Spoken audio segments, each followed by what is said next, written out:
Kunenkabi esivele yavonga uDumakahle yamtalabha laphana ey'nkundleni zokuxhumana. Ithi le nceko uDumakahle impahla zakhe zinhle impela. Inkinga yakhe akafanelwa yilutho noma engagqoka ini kuyay'fanela nje kuvele ngitante emoyeni. Wasemkalekisa wamfanisa nesilwane esibizwa ngempunzi, wathi uDumakahle ufana nempunzi. Waphinde futhi wamfanisa nomunye ubaba owayedlala umdlalo kamabonakude owawungamahlaya wayebizwa ngomuzi wey'nsizwa. Lowo baba lowo Mfukeng, wathi ngathi bayazalana, ngathi indodana kaMfukeng. Kunomculi kaMaskandi emphikayo impahla.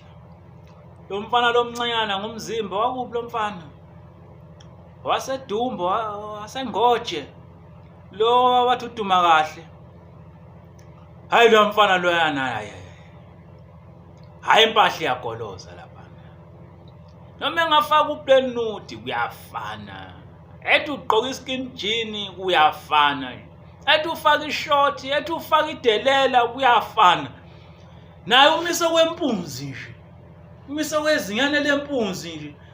Hayi ngathi indodana kaMfukeni lo wayedlalela umzi wensizwa.